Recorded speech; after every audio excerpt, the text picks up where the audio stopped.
evening, everyone, or good afternoon. I did that joke already. Welcome to the Midweek War. We are here to talk the final episode of the first round of the Cruiserweight Classic. I am Mad Mike. With me, as always, is the voice of Inspire Pro Wrestling, Eamon Paton. I love Cruiserweight Wrestling. Oh, Eamon, this. We'll get to it. This show made me so happy. It was really, really fun. Okay, so you guys know we do this show a little bit differently. We don't have a good, bad, or change. But before we get into the matches, I do want to say one bad. Okay. Full Sail. Don't make CWC a thing.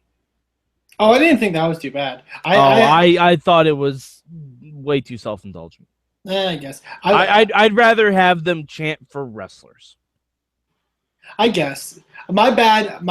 When you said you had a bad, I technically had one. I thought it was going to be something different. Oh no, I mean we'll get to that too. Okay. I have a feeling I know what you're going to say too. Okay. But yeah, we'll get to it. But I just wanted to say that as an because I don't remember what match it happened during. I just thought it was happened the last two. Yeah, it was just too much. I know now that they've done it once or twice, it's going to be a thing for the rest of the series. I just wanted to say I hate it and it's stupid because it doesn't make sense. Well, they're chanting for the tournament. No, but they're chanting C-dub-C. Dub is not a letter. Yeah, but they didn't chant ECW. Yes, they did. No, they didn't. Amen. It was always ECW. Amen, buddy. Let's not revisionist history. Amen, buddy. I was at Hardcore Heaven 1997 in the Mid-Hudson Civic Center. 1999. Fuck you. I was there. You weren't even born yet. I was there. The chant is ECW. ECW. I don't know how you do things in Poughkeepsie. Better than they do them in Florida. Okay, well. I mean, come on. You really gonna stand up for Florida? Well, Florida produced some good wrestling this week, but we'll get into, and not so good. I was gonna say we also haven't seen Impact yet, so I'd say the wrestling they produce is a wash. Okay. All right. So I just realized everything we review now is in Florida. That's really crazy. Every single thing we're reviewing is in Florida, and until Takeover, and then where are they gonna be aiming? Were they gonna be in Takeover? Yeah, gonna be Brooklyn. Yeah, I guess who else is gonna be there? This guy. Yeah, from Brooklyn. Well, you're not from Brooklyn. But I'm not from Brooklyn, but I'm gonna be there. Yeah. All right. Anyway, back to the Cruiserweight Classic. Still stop with that chant. If you want to chant CWC, okay, fine. Dub is not a fucking letter. Eamon, what was the first match we had tonight? The first match was Jason Lee taking on Rich Swann. And as we knock the crowd, I'm going to give praise to the crowd for this match. I think it is a great sign that a wrestler is over when they sing his generic entrance theme that's not associated with the wrestler. I think that's amazing. Yeah. I thought this was fun. I mean, it's Rich Swann, so he's already been on NXT. Yes. So, unfortunately, it kind of felt like, and this has been one of my only problems. I've almost been able to predict every match. That's true. Like, 3 out of 4 matches on this show, I could have told you who won without even seeing them. The last one, holy fuck. But we'll get there. But yeah, no, I mean, I thought Jason Lee was fine. Like, I thought he had a good showing. I thought the crowd really enjoyed him once he got into things. Like, some of those shots he was nailing on Rich Swann were really, really great. Yeah. Like, and the crowd, I think, really took to him. Mm-hmm. But I think Rich Swann is so over. Oh, he is so over, and it is so amazing. He's kind of like NXT's version of ACH. Kind of. He's everything I wanted Anthony Bennett to be. Yeah. Like, I didn't think Anthony Bennett delivered on like his showmanship, but holy shit, is Rich Swann fun to watch. Mm-hmm. I mean, a standing 450. Come on. Come on. People should not even be allowed to do that. My favorite people thing shouldn't have the capability to do something like that. That's just ridiculous. My favorite thing that I'm so glad he got to do that he did on the Indies that I really loved was he's getting worked down by Lee, and Lee kicks him while he's in the ropes at one point, and Rich Swann starts to like get enraged, but instead of like firing up with forearms, he does like clubbering blows like this to the head. It's so good. Yeah, Rich is amazing. Rich is a guy I really want to kind of go almost all the way. Like he's another one of my personal favorites where I think his story's so good, and he's, like I said, is so over to where I would like to see him go very far in the tournament. Okay. Yeah, I mean, I don't think he's gonna go too far. I feel like I don't know who. We should look up who he's facing in the second round. He's wrestling Lince Dorado. Oh yeah, no, he's gonna lose next week. Oh, you think so? Yeah, I really. You know what? If you have the second round matchups at the end of this, we'll do predictions. Okay, we'll do predictions. Yeah. Yeah, because that'll be fun. Because this is like Mike mentioned. I think the first round was a bit easy to predict. Like this one, I think is a little more harder to predict. Yeah, I would say definitely because now you've gotten it's basically a tournament of indie darlings. Yeah. It really there's no one on here that there's maybe like one or two guys that I hadn't heard of before the tournament, but everyone else is pretty much a known name. Yeah. It's going to be really fun. But, yeah, so, I mean, the first match was really good. What do we have for the second match, Eamon? Second match, we saw Noam Dar of Scotland taking on the other half of the Bollywood Boys, Gurv Shira. First time seeing Noam Dar. I was impressed by Noam. I think this actually goes to my bad that I was going to mention. Yeah. The camera cuts on this show. Oh, okay. All right. I was just gonna give it to the match itself. Oh, here's the thing. I didn't think the match was bad. I just thought it was cut really weird. Okay. There was so many camera cuts here that it was really kind of jarring. And I think someone pointed out on either I can't remember it was like this happened also on like Raw or SmackDown this week. I can't remember what, but someone pointed out like the camera cuts were just too much. Okay. Like there was too many cuts to stuff, and it was hard to keep up on things. I feel like I could have gotten more into the match if it wasn't like that. Yeah, I don't know. This match, this was the worst match for me of the first round. Which, granted, that's like saying this was the worst piece of caviar I've had. but I don't know. Like, I feel like one of the Bollywood boys should have advanced. Yeah. I feel like one of them should have, because then you could do a storyline like her cheering for Garv, or I forget. Yeah, I think that's her name. Yeah. But like you could have had the story of one cheering for the other, or one jealous of the other. Like you could have done something with it. Instead, both Bollywood boys are out, and it's kind of disappointing. I would have loved to see, because we got a thing this episode that they didn't really ever do in past episodes, which was like a backstage interview with the main event. Mm-hmm. I would have loved to see them do that with this match too, of maybe because they mentioned on commentary that Harv was watching the match, like because he mentioned like if my brother wins, then I win. Like that'd be awesome. Or even if his brother was saying it on commentary. Yeah, like Morrow said it on commentary, but I would love to have seen them say it. You know what I mean? Mm-hmm. Like I think that would have helped a bit. I don't know what they're going to be doing with some of the other stuff in the tournament. Like I hope they do non-tournament matches towards the end and bring some of the losers back. I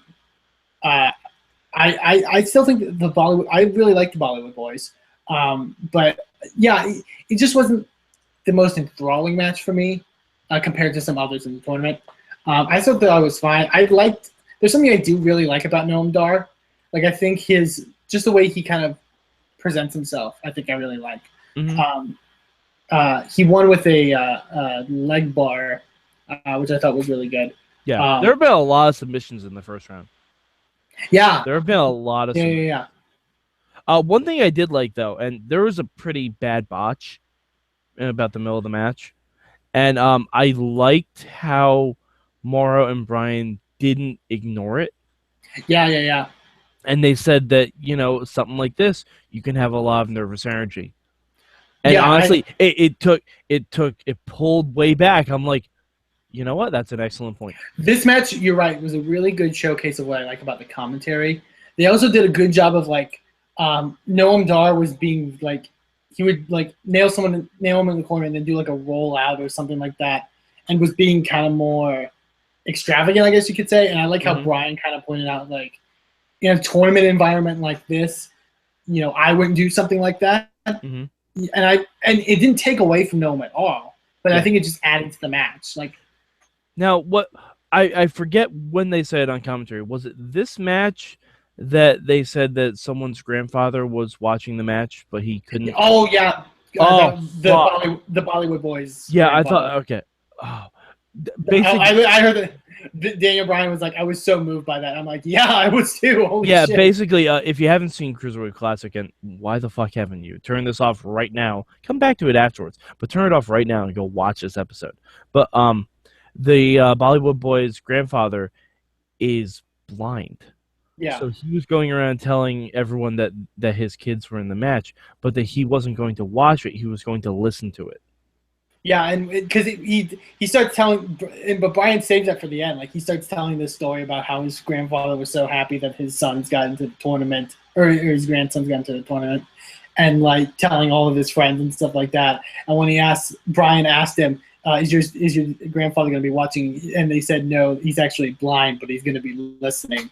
I was that is the saddest thing I've ever heard. And you know what? Right after that, I shut my eyes for a little bit, and I just listened. And I was I still knew exactly what was going on in the match. Yeah, that's a testament to Morrow and Brian. It was really I could tell. Morrow and Brian call a lot of moves anyway, and they do storyline stuff still. But I shut my eyes, and I'm oh, I can actually see what's going on, in my mind's eye. It was really, really cool.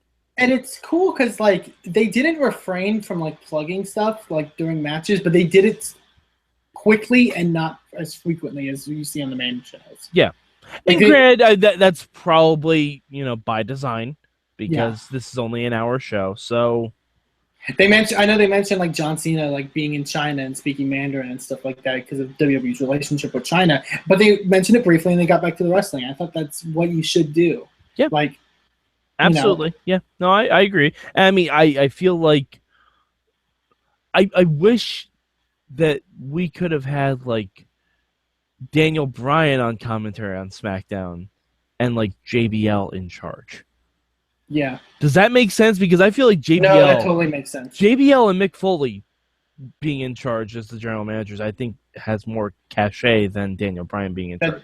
That makes a whole lot more sense. Because JBL could have said, I was the longest run champion in SmackDown history, Michael. Now I'm running SmackDown. But also, the way SmackDown is now, yeah, it doesn't feel like a Daniel Bryan run show. It feels it feels like more of a show that would be run by a JBL. Yeah, because honestly, I think Michael Cole and Corey Graves have good back and forth with each other. Yeah. And Morrow and Bryan clearly do. So, yeah. I feel like that would have been a better pick. But and Byron Saxton and David Otunga are just the token black guys on each team. I didn't want to say it, but yeah. Well. But all right. So anyway, yeah. But so I still wish one of the Bollywood Boys would have moved on. Yeah, I don't think it's. Yeah. I also really loved it. I wish I could find the tweet, but someone posted making fun of that a lot of people who are in this tournament are actually on the Global Force Wrestling roster. Oh wow, I didn't know that. Gargano, Ciampa, somebody else. The Bollywood Boys are the tag champions. Oh Christ, yeah, that's right. It's good on you, Global Force. Yeah, way to go, Global Force, for basically telling WWE who to book and then WWE making them all look so much better by actually, putting them on TV and having a program. Oh, God. All right, so what was the next match we had, Eamon? The next match was one that, if it wasn't for the main event, was going to be my contender for match of the night. And that was Jack Gallagher of England taking on Fabian Aichner of Italy. Yeah. Holy crap, this match is good. Jack Gallagher's really fun. He's so good. I forget who it was. I think it was Bobby. He said Jack Gallagher is basically the wrestling John Hodgman. And he's exactly right. He's exactly right. If John Hodgman was a wrestler, he would be Jack Gallagher. It was so good, and we saw it with Zack Sabre, but like I think this was definitely like direct from World of Sport. Like this was a direct like old time British style of wrestling. Yeah, and it was so well done. He's so impressive. Mm-hmm. But speaking of impressive, holy crap, was Fabian Aichner really good too? Yeah. Fabian Aichner was gonna be my guy who I think they should sign. Yeah, like yeah, so good. Like he impressed the hell out of me, and impressed the hell out of the crowd, which I didn't think. I think sometimes the crowds have kind of shown that, like, especially in these opening rounds, like there's the guy that people know, or the guy that people are more attached to, and then the other guy. Mm-hmm. And it takes some warming up. Immediately, like the stuff he was doing, the crowd was like, Homeboy did a double springboard moonsault. Yeah, when fuck. or when like Jack Gallagher's like the technical wrestler here, and then Fabian Aichner's like trying to get out of that wrist lock, and he's doing like a headstand at one point. Like it was amazing. I really like this match, and I love that Gallagher like I love the technical stuff all the way through, and he ends it with like the running drop kick in the corner that looks sick. Mm-hmm. Like yeah, didn't expect that. Really didn't expect that as a finish. I love that. I love that Brian pointed out that because that's a move Brian has used in the past, and he's like, I've never been able to take somebody out like that. Yeah, I mean, and that's the kind of cool stuff that they bring to the commentary. Like Morrow brings the know-how. He's very much the Mike Tenay of the CWC, and Brian brings the experience. Like the fact that he was saying that's probably one of the best drop kicks in the corner I've ever seen in my life. Yeah, like, and you can tell he's being real. Like he's not bullshitting you. Like he's like that hurts. But yeah, but again, I think we both knew Jack Gallagher was winning. Yeah, I think so. Just because how they built him in the bracketology and all that stuff. Yeah. But yeah. Like, I mean, they tried to fool us by doing a little special on Fabian Aichner, but again, it's my issue with the Cruiserweight Classic. I'm sure the second round will be completely different because it's all kind of number one seeds going against each other. So I also love that they cited one of Fabian Aichner's trainers as Alex Wright. Oh yes, das Wunderkind. Looking back, I've watched like a lot of old WCW recently. Like people gave Alex Wright way too much shit. Like Alex Wright was great.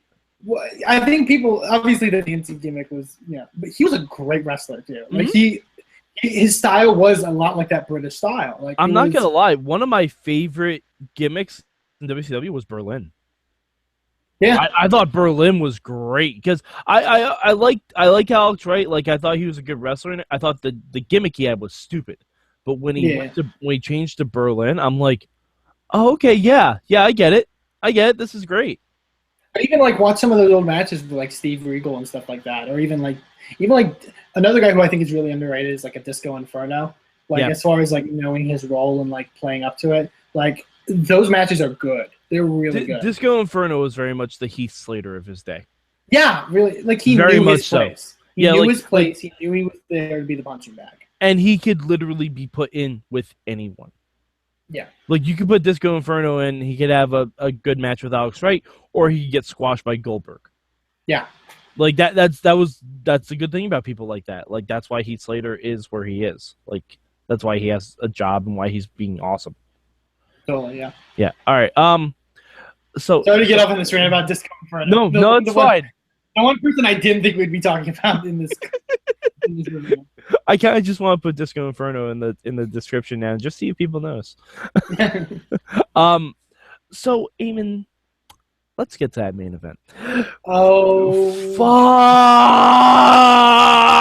fuck! It's so good. It's so good. I swear to God. All right, I'm not gonna lie. The post match, I teared up. I'm not gonna lie. I'm fully not ashamed to admit that. I was like, oh fuck, that's just really, really good. I'm so into that. Like it's gonna sound weird, but like I'm so into that melodramatic bullshit. That's one of my favorite things in wrestling nowadays. Is like when you have those moments where it's like you sell that emotion, especially even after the match. They have to be earned, though. They have to be earned. They have to be earned, and they earned it. They earned it this one. And not only did Gargano and Ciampa earn it, I think WWE earned it. Mm-hmm. Because this is a relationship and a friendship that's been built on WWE and WWE only. And it's a really, like, they even say in the promo, like, they're both singles wrestlers. Gargano they never teamed up. They never really interacted on the independents until they came to NXT. And I love that. Like Ciampa said, I'm in Gargano's wedding. Like that's fucking great. Like you could build so good. The fact that you could build the same emotion of like, say, like a Kevin Owens and Sami Zayn. Obviously a different dynamic, but like same kind of emotion. Well, you know what kind of like, and I mean maybe not on the same scale, Triple H and Shawn Michaels. Yeah, same kind of thing. But like to build it like in a matter of like less than a year in this promotion that they weren't like known for being you know what I mean? Like they were famous from the independents, but they built it in this promotion. Like I think that gives a lot of credit has to go to WWE and what they've done for Gargano and Ciampa, but to them as well because it's such a good match. This really sold me. I mean, I've loved Gargano for a while. This really completely sold me on Tomasso Ciampa. Like, he is probably one of the most underrated strikers I've seen really in recent years. Like his strikes are so good. They were, oh god, and all right. Now there were a couple times where I thought the match was when he pulled down the knee pad and was going for the finishing strike, and then it was like a very much "I'm sorry, I love you" moment. Like it was about to happen, and then he pulled it back up. I'm like, if Gargano gets a roll up right after this, it will be amazing. And it wasn't right after. It was pretty damn close to being right after, though. But even after that, like it was a super kick and then a transition into Ciampa's like a roaring elbow. Well, the roaring elbow, but then I think it transitioned to Ciampa's like power bomb that he does on the knees. And the lung blower. The lung blower, and I was like, oh, the match is over. And then Gargano kicks out, and Ciampa's look is the exact look I had. Like it was perfect. This was really, really fun. The kind of, like I said, those kind of melodramatic moments I think were really well done and really well placed. Like the ones of like Gargano reaching towards Ciampa like afterwards and Ciampa like still trying to strike at him and stuff like that was so good. Really, really great stuff. Very hard hitting. Oh god, and the finish was so good. The finish was so smart because you can tell that finish is two guys who tag together and they know each other's shit. Like, it was just so. For a second, I thought when they were doing the roll throughs and stuff like that and the reversals that Gargano was going to try to, because Ciampa tried to do that arm submission that he was doing. That Gargano was going to transition to his like kind of crossface style submission that he does. But I like that he just did a pin. Oh yeah, I liked it. It was like a crucifix roll up too. Like it wasn't even like a finisher or anything like that. Like that, I wanted it to be a flash pin if Gargano was going to win. Yeah. Like if Ciampa was going to win, it had to be definitive. Like he decided to go he decided to go for the knee strike anyway. But the fact that it was a flash roll up, and he. All right, so let's break down this post match. Yes. Gargano goes to extend the hand to Ciampa. Ciampa looks at it and walks away, and he gets 1 foot through the ropes to leave the ring, and Gargano thinks that like, oh, maybe this is done. He's sitting down. He's selling every hit he's taking because he's taken so many goddamn hits to the head at this point. And Ciampa just turns around, sits down next to Gargano, and pulls him in for a hug. Crocodile tears, Eamon. I love crocodile so fucking tears.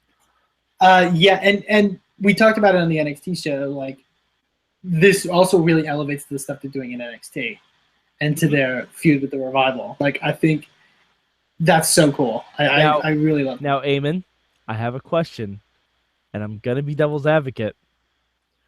Do you think Ciampa turns on him at TakeOver? Oh, I hope not. I really hope not. I know, but god damn it, how great would it be? It would be really great. Honestly, if they win, it's amazing. If he turns, it's amazing. Yeah. Because fuck. Right. Could you imagine that?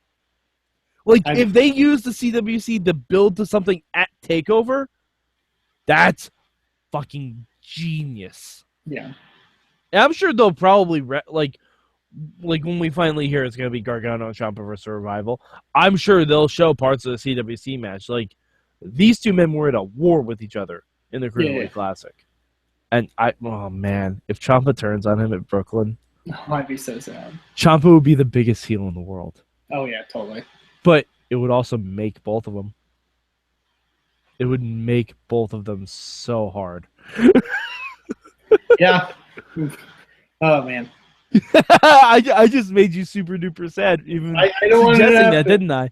Yeah. But no, it's going to be great either way. And I think this really did a great job to elevating those two guys, going forward, even after the tournament. Like, this kind of really established them.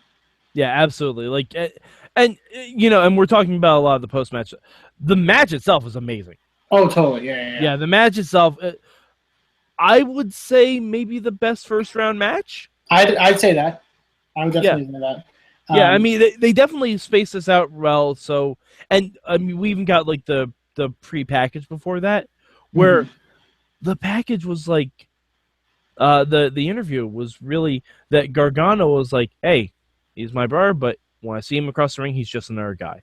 Yeah, and Ciampa was the one who got pissed off at that, and Ciampa was the one who ended up coming back like for the hug. Like, yeah, well, I also really love Ciampa in the promo package that they showed, where he had the line of when I strike, I intend to hurt, I don't intend to injure, and when I face Johnny, I'm still going to intend to hurt. Yeah, like I thought that was really good. Yeah. Oh man, it was really good. I might watch it again. After we do this. It was just really, really good. Okay, so before we sign off here, Eamon, do you have the second round matchups? I do. We only get 2 second round. Oh, do you want the whole? Oh yeah, round? let's do the whole second round. Okay, well let's start with the 2 second round matches that are going to be happening next week. Okay. And start with those. The first one is Tajiri versus Grand Metalik. Oh man,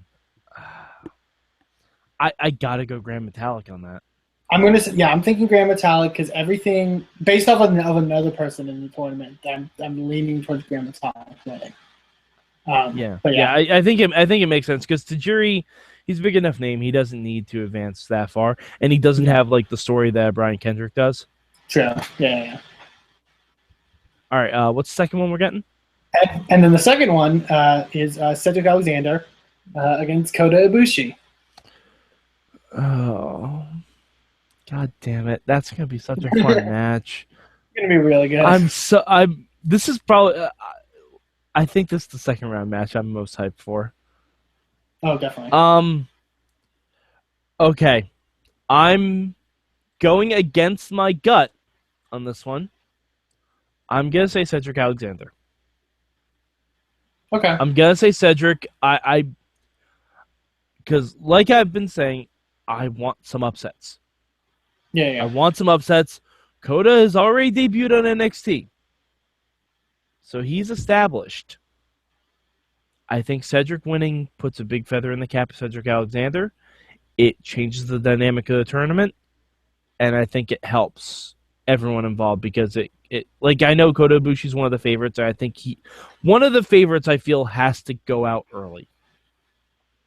And I feel like that has to happen. Like either Zack Sabre Jr.'s got to go out early, Grand Metalik has to go out early, or Kota Ibushi has to go out early, or Tozawa. Like one of those 4 guys has to go out early. Yeah, that kind of leans to one of my later picks, but yeah. Okay. I'm gonna go Kota. Okay. Just because I think that definitely the Rockets on Kota. It seems just from him being on NXT and stuff like that. That's going to be a baller match. It's going to be so good. I spoke to a buddy of mine down in Florida who went to this taping, and he says it's every bit as good as you want it to be. Oh, I'm sure. Yeah. I'm sure. Now I have a question: are we only getting 2 matches next week? Yes, we're only getting 2 matches this next week, Okay. which I think is fine because Do you think they're extending the time limit? I think so, and I think the matches are going to be longer. Like a 30-minute time limit, you think? Yeah, That would be really cool. That'd be really cool. Because they can't. Coda and Cedric's not going to go 20 minutes. Like they're going to. No, I don't think they are either. But oh, that's another thing I really also loved about the main event was when they pointed out that they had like checking on the time and stuff like that, and when Morrow's like, if these guys go past the time limit, these are 2 friends that are beating the hell out of each other for this shot, and neither of them may advance. I was really worried they were going to do that for a second. Yeah, I was like, that really would be concerned. So good. But then they said it was only halfway through the time. I'm like, oh, okay, they're not doing that. Yeah. Because like when I don't know about you, when I watch programs like this that have no set time, I don't look at the time when I'm watching because I want to be surprised when the finish happens. Right. Yeah, like I used to do it with Lucha all the time because I'd watch on DVR. Like I don't want to know when the finish is going to happen. Exactly. Yeah. All right. So I'll run through the rest of these in kind of the order they're shown here. Okay. Akira Tozawa against Jack Gallagher. This is okay. This is the one where I'm leaning to it being kind of an upset, and I think Jack's going to take it. Okay. Oh man, this is also the most different match in the tournament. That might be the hardest match to call because they're so different in style. Yeah, and they've both been. You know what? I'm gonna say Tozawa. Tozawa. Yeah. Either way, I'd be happy. But yeah. Oh, I mean, either way, both guys moving on, it's gonna be fine. But oh man, that's tough. Yeah. Yeah, I think it'd have to be Tozawa. I think it would have to be. Okay. Yeah. Next we have Zack Sabre Jr. versus Drew Gulak. Oh man, that'll be fun. I'm leaning. I think I'm going to go Zack Sabre. I think Zack's a good choice. Yeah, me too. I definitely because Gulak. I think if he's not in NXT by that point, he will be like right after Takeover. Yeah, I also like they showed. We didn't mention on the NXT show they showed Sabre, Gulak, and Tony Nese in the crowd just in suits. That's true. Yeah. Then on the final match on the left side, we have Noam Dar against Ho Ho Lun. I'm going to say Dar. Something tells me Dar will win. Okay. I'm going to go Ho Ho Lun. Okay. I'm going to go Ho Ho Lun. I think he was really impressive in the first round. And as I said before, I don't think Noam Dar was as impressive. I don't think that'll impact like his position in the company or anything like that. I just think Ho Ho Lun brings something a little bit different. True. The reason I said Noam Dar is because I'm leaning, like if the way the brackets are, he would then be facing Zack Sabre, which I think is the guys who are more similar in style and know each other well enough to where they could deliver something really, really special. Gotcha. Okay. But yeah, but I'd like Ho Ho Lun because he's the closest to an underdog I think that the second round has. Yeah, I think so. Yeah, and I think he should go to maybe not the Final Four, but like the Elite Eight if we're doing that. If we're doing it by like the March Madness terms. Sure. Yeah. Okay, so on the right side of the bracket, we have Brian Kendrick versus Tony Nese. I'm gonna go Kendrick here. Yeah, me too. That's what I think. Kendrick has more of a story. And like going to the Tajiri match that we mentioned, I think Tajiri can go without advancing to the round after that. I think Kendrick should go another round. Yeah, I mean, I've said before, I want Kendrick to lose in the finals. I want him to lose in the finals. I want that to be his story. I want him to lose in the finals. So I'm saying Kendrick, yeah. And then the winner of that would face either Ibushi or Alexander. Fuck. So. Damn it, he's not going to make the finals. I really, really want him to make the finals. Brian Kendrick, based off of predictions, Brian Kendrick versus Kota Ibushi would be fucking amazing. Yep. And to be fair, so would Brian Kendrick versus Cedric Alexander. True. I'd be okay with either of those matches. Absolutely. And then we have TJ Perkins versus Johnny Gargano. This one I think could go either way, but I'm leaning towards Gargano, just based off of this past week's match. Yeah, I think Yeah, because I think they'd probably want like an NXT guy to at least advance past the second round. Yeah, and you can't really count Kota Ibushi as an NXT guy yet because he only had one appearance. But yeah, I think Gargano. I think Gargano will move on because TJ Perkins is talented enough where he doesn't need the he'll win be necessarily. fine. Yeah, he'll be okay. I agree. And him and Gargano will be great. Oh yeah. And then the winner of that faces the winner of Lince Dorado against Rich Swann. I think I kind of mentioned in the beginning. I'm leaning towards Rich. Yeah, I'm leaning toward Lindsay. Okay. Either way, again. Oh yeah, either way, it's gonna be fine. It's gonna be great. Like I said, except for Ho Ho Loon, this is basically all number 1 seeds. Yeah, pretty much. Which it's gonna be a hell of a second round. I'm excited. Absolutely. This is gonna be a fun couple weeks. When we get to the second round. Next week's gonna make me cry. Next, the Cedric Alexander versus Kota Ibushi, because I really want Cedric to do well. I really, really want him to do good things. Yeah. But God damn it, he's going up against Kota Ibushi. God damn it. It's gonna be tough. All right. Did you give your pick for who you would want WWE to sign of the losers? I don't think you can count Ciampa. Yeah, we're not counting Ciampa since he is signed. Yeah. I'm gonna go with Fabian Aichner. Okay. I was very impressed by him this week. I'd also give a supplemental signing to the Bollywood Boys as a tag team. Bollywood Boys, yeah, I agree with that. And really all of them this week because Jason Lee's also really good. I think they should sign. Mm-hmm. But yeah. Yeah, I'd love to see the Bollywood Boys as a tag team. I think you could keep them on NXT, or you could just throw them right in SmackDown. Because imagine the Bollywood Boys versus American Alpha. Yeah, that'd be great. Yes, please. I really hope this. At the end of the day, when it comes to this Cruiserweight Classic, I think there's clearly the ones that are going to get signed, like from this. I hope this also leads to more signings of people. I hope it leads to some of these guys getting more bookings. Yeah. Like the independents going forward, like your Sean Maludas, your Fabian Aichner's, your Mustafa Ali's. Well, because some of the guys that are in NXT are still allowed to take indie bookings, right? It depends on the deal. Like I think Gargano and Ciampa are just finishing up their independent dates because they. Okay. Because I was gonna say I've still seen them like advertised for indie shows and stuff like that. Yeah, they're finishing up. I think it's September. Oh, okay, that makes sense. Yeah. But man, what a first round. Really good stuff. Okay, Eamon, I'm springing this on you. We have it down to 16. If you had to pick one guy you think will win. I think we should do this at the end of every round, and see how. Okay. So based off who do we think will win the whole thing? Yeah. Not who we want to win, who we think will win. Right now, I'm going to say Kota. Okay. My instinct says Kota. Okay. I'm still going with Zack Sabre Jr. Okay. Because I feel here's the way I see it playing out. Just like I feel like Brian Kendrick cheats to beat Kota Ibushi. That could happen. I feel like he cheats to beat Kota Ibushi, and it's Brian Kendrick versus Zack Sabre in the finals. That could be right. I could see. I think the way the finals on the right side, I say it's either Kota or Brian. Mm-hmm. I think it's one of those two. I mean, I could be wrong, but I think it's. Oh, we could all be wrong. Yeah, it's definitely. I think going to be one of those two.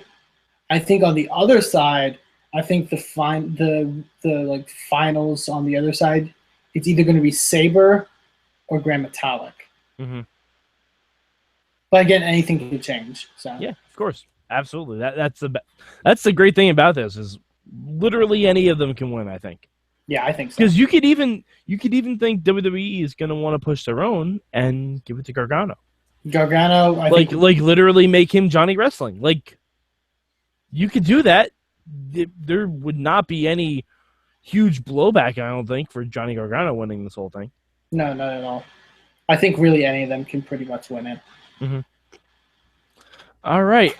So, Eamon, where can the good people of the internet find you? Oh, also our rankings. Yeah. Jeez, I forgot about the rankings because Yeah. I ranked Cruiserweight Classic #1 this week, which I think is the first time I've done this. But the main event put it over the top for me. That was that will probably be one of the best matches I've seen this year. Mm-hmm. Cruiserweight Classic is barely number 2 for me. I think if I liked the Noam Dar versus Gurv Shira match, I would have ranked it number 1. Yeah. But yeah, that match was just a tiny bit lackluster for me, and NXT was really good this week.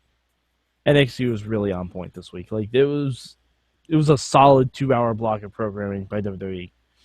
Oh, totally. Yeah, super solid. All right, so Eamon, where can the people find you on the internet?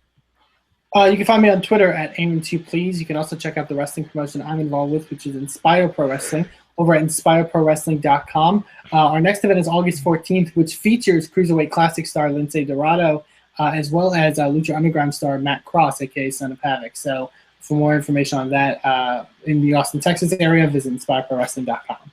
All right, and you can find me at MadMike4883 on the Twitter machine.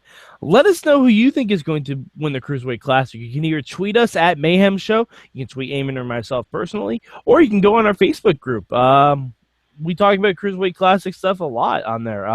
Go to Facebook, type in Wrestling Mayhem Show, and join the conversation. Talk to us. We'd love to. And if you want, if you're as moved by the Cruiserweight Classic as we are, email us, goodtimes@WrestlingMayhemShow.com. We will read them on the air. We'll let you know what we think of your opinions. Let us know who you think is going to win. We want to hear your voice about this. All right.